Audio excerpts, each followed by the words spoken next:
Hello, welcome to GeekyHiJynx, home of the Mischief Makers, and today we're looking at Shook. So welcome everyone to the new part of my channel called 2Dpoint Reviews. What does that mean? Well, it's exactly how it sounds, getting straight to the point. I'm a genius, and these are films that generally, they could be good, they could be bad, they could be average, but they just don't get my mind working, don't get my creative juices flowing. So I can't think of anything fun to do like I like to do in my normal reviews like Psycho Gorman or Willy's Wonderland. So I was trying to think of a new segment I could do on my channel where it's just straight laced, getting straight to the point, 2Dpoint. Ta-da!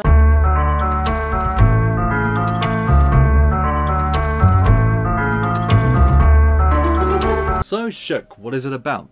Generic synopsis voice in 3, 2, 1. When Mia, a social media star, becomes a target of an online terror campaign, she has to solve a series of games to prevent people she cares about from getting murdered.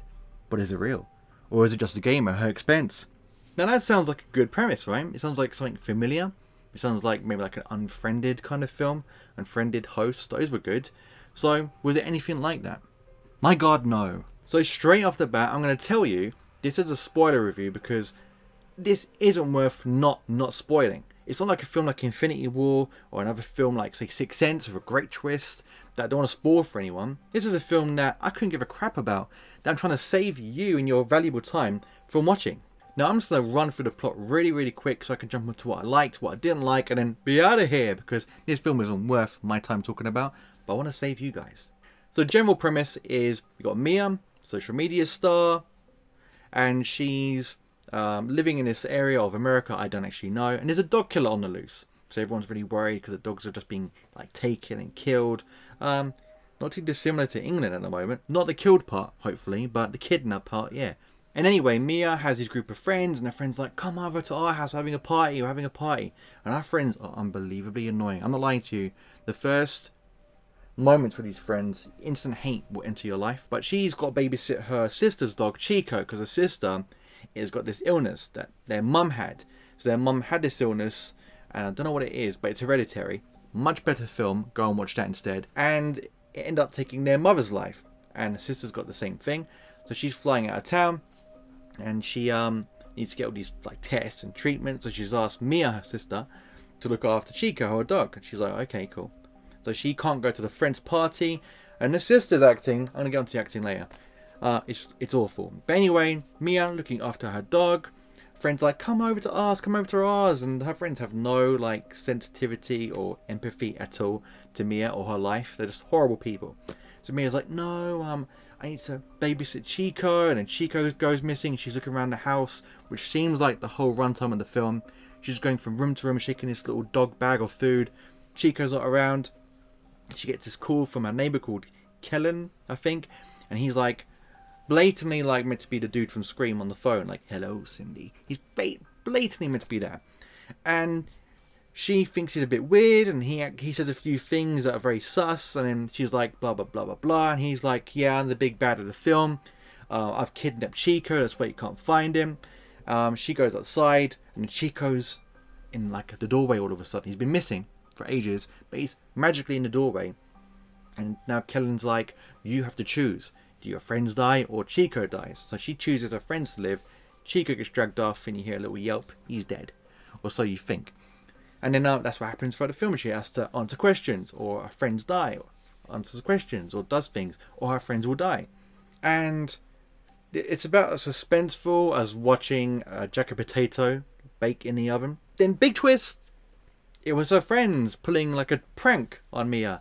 And they're like, ha ha ha, it was us. And so many questions, because when you watch this film, her friends are like the Flash, because there's no way, yeah, there's 3 of them, and it makes sense because before you find out they've done this, you think that like the killer is God, because they're everywhere, because they go to their friend's house, kidnap, tie them up and do things to them, then they're back at Mia's house and they've got Chico at the doorway and they pull it away, and then they've got the sister as well, I forgot to mention. They've got the sister, they kidnapped her from the airport. So how are they getting to all these places? I don't care if there's 3 of them. You can't get to an airport, your house and the party house in like 5 minutes. And they say, oh, it's because we live in the suburbs and it's really easy to get to places. And it's like, I ain't buying that. And how do they get Kellen's voice pitch perfect? With a phone app, of course, because apparently there's an app that you can replicate anyone's voice, any inflections, laughs, sarcasm, anything with this one app. I've yet to find it, but apparently it exists in this film. So Mia is rightfully pissed at all her friends, putting her through all this turmoil and stress, and then all of a sudden her friends start acting really strange. And this is where it gets really confusing for me, because then they're acting like a double bluff. It's like, wait a second, what's happening now? Are you in the house with Mia, but then there's an actual killer in the house now and you're generally all scared? Or were you being blackmailed, threatened, or whatever to do this to Mia? And in this whole part of the film, I'm not lying to you, you can concentrate like this, and you won't because it's so boring and dull. But you concentrate so hard, and I couldn't work out what was going on. I couldn't work out if her friends had been blackmailed or that, whatever, who cares? Anyway, it turns out that the real killer, or the killers, wasn't their friends playing a prank. There is another force at work, and it's not Kellen. It's actually the sister. The sister's done it the whole time. The sister got a hold of her friends day before, a couple of days before, weeks before, to plan this against Mia. Got them all involved in this. She faked her trip to the airport where she had a little video call with Mia. And the reason why she wants to kill Mia is because she wasn't there for her when her mum was dying. And it turns out that the sister actually smothered their mother. So she had to smother their mother because she didn't want to look after her anymore. She was bored of carrying her. She was getting sick and tired of looking after their mum. So she killed her mum, and she was pissed off at Mia. And then she actually did go around killing dogs. Her sister went around the entire neighbourhood killing people's dogs to then lay up this dog killer that was on the loose. That could have been the one that was Kellen, who then was playing these games with her that had turned out to be her group of friends, who then turned out to be being used by the sister, who then played the same games that they were playing 20 minutes ago with Mia, and now it's real. So this time her friends really are in danger. And if that confused the crap out of you, good, we're on the same page. And then her sister's like, okay, but by the way, I've got to mention, by the way, that her sister, the big reveal happens with the sister down the stairs. Mia's upstairs in her mother's old room. The sister's down the stairs. So any fear Mia has should be gone. There's a bat under your mum's bed. You just run down there. I know your sister's bigger than you, but you got a bat. You just swing, because I don't care how little you are, or like you've got no muscles or not. If you fall whack around someone's face with a baseball bat, they're going to go down.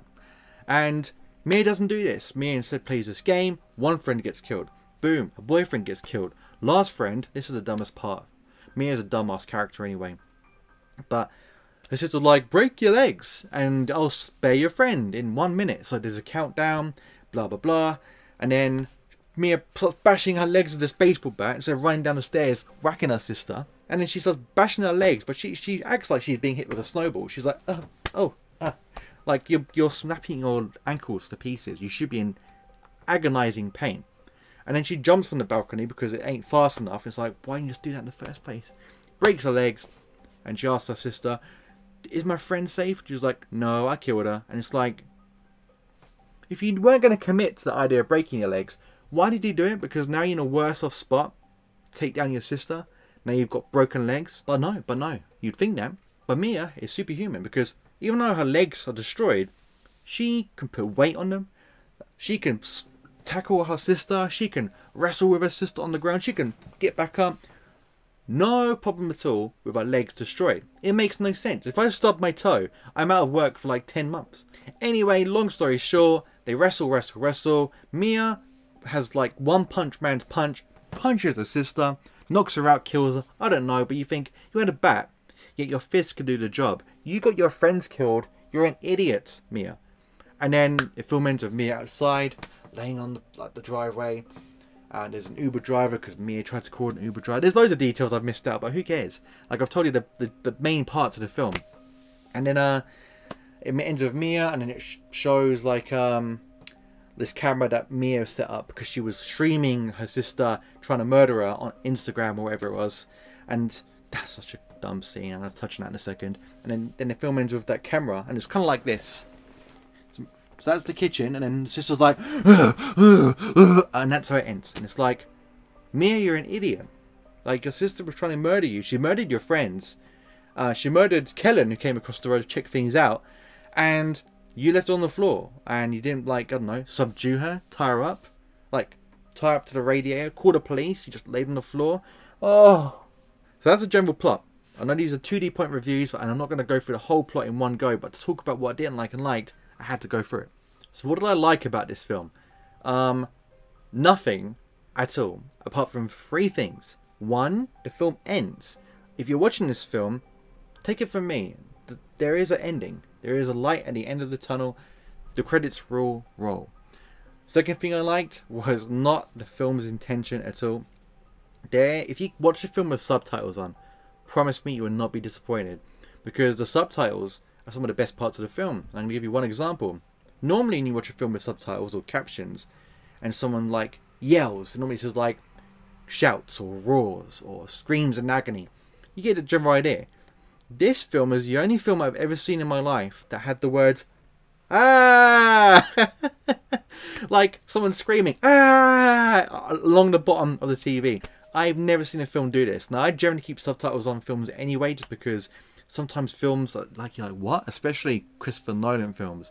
If anyone's watched Tenet, you know what I'm talking about. That boat scene, if you heard that without subtitles, you got a superpower, my friend. So let's start with the acting. The acting is awful. It's really terrible. The worst offenders for it are Mia's sister and her English mate, another social media star, who's the English one, if you're wondering. They were awful. Awful. Their delivery and everything was so you can't watch this film and believe what you're seeing. It's so fake, and you could say, yeah, but it's a social media thing, maybe that's how it's meant to come across. No, they're terrible. Awful acting. Mia, she's bad. All of them are bad. Terrible acting. Characters so bland. Mia, bland, boring, like a bit of wholemeal bread without anything on top. I'd say wholemeal bread that's then put in the oven, that's then put in the microwave, back in the toaster. Bland, dry acting. Her friends, no interesting characters. Like, they're so annoying. Her sister, my god, the worst in the whole bunch. Acting, corny, hokey, just terrible.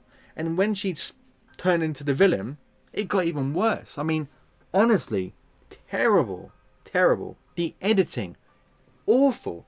Editing was dreadful. Like, there's so many fast cuts. And I'll give you an example.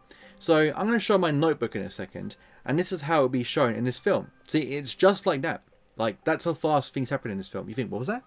Someone puts down a phone. What do? If you went to pick up a drink and you looked away for a second, you've missed like half the film. This film tried to be way more like, let's go a bit further. So they tried to show everything going on behind me, and it's like, that's dumb. It's stupid. Like, you can barely see what's going on the wall behind you. And then when her friends are messaging her saying like, come to the party, they would say it, but then she'll read it, it'd pop up on the screen, and then the character would appear next to Mia's head. They're not there, by the way. And then like, come to the party. So it's kind of like this. Omelette de fromage. Another thing that was horrible in my experience watching this film, I literally pressed pause for 1 second, and I saw I was on 27 minutes and I had an hour left. It feels like an hour and a half has happened already. It drags by so slow, and when you know you've got a whole hour left, it's demoralizing. I was so tempted to turn this one off and just walk away, but for you guys, I stuck with it. And there is no suspense in this film at all. I wasn't scared once. I wasn't like on the edge of my seat. I couldn't care about the characters. And the ending was awful, as I mentioned. Stupid ending with a sister being, oh god. Just to think about it is painful. The ending is so stupid. The way it wraps up is dumb. You think you're being so smart and clever, but you're not. This film was awful. And the motives of these characters, they're so dumb. The sister, you killed all these dogs. You became this dog killer to then just set up Mia and her friends. Why? And the friends, what did she have on you to go against Mia like this? Like, one of them is just a cashier and she's embarrassed. So? Is it worth like backstabbing your friend, getting her killed and then getting yourself killed? You're all stupid. Also, this film has an identity crisis. What do you want to be? Do you want to be Scream? Do you want to be Saw? Do you want to be Unfriended? Like, you should have gone down the Unfriended route. I know it's been done to death, the whole like online thing. talking to your friends on Skype or Zoom. But look at Host last year on Shudder. That was much better than this. They should have just done that route, but done it well like Host did. And one thing I hate, which I wish film studios would stop doing, is the whole everyone watching everyone on Instagram or Facebook Live or whatever it is. Because it's so dumb. It's so cheesy. It's so corny. No one watches videos like most people are just like, but yet everyone is like really invested, like, oh my god, like, no, that's not how it works in real life. It's dumb. Cut those scenes out because they're stupid. Terrible, terrible, terrible, terrible film, guys. Do not watch this at all. It's one of the worst films I've seen in such a long time. If you enjoyed it, that's absolutely fine. But I think we need to find you help immediately. There are so many better films out there than this. There's Unfriended, there's Host, there's Searching. Searching's not horrible. It's so much better film than this. Watch that instead. This is a waste of time. I don't know whoever made this. I don't care. I didn't check any actors or actresses' names, directors, writers. Don't care. It's not worth looking into. Don't see this film at all. It's awful. And based on that, this film is going straight in the bin, never to be watched again. And I hope you never watch it either. But if you have, come back to the comments. Let me know what you thought. Did you like it? Do you think I got this completely wrong? Were there elements of the film that you enjoyed that I just found terrible? Or if you were like me and just hated it, let me know in the comments. Like, tell me what the worst parts were for you. If you enjoyed this video, if you enjoyed my 2Dpoint reviews, give me those thumbs up because we'll have more coming out. Probably got another one coming out on Friday. But until then, stay out of trouble.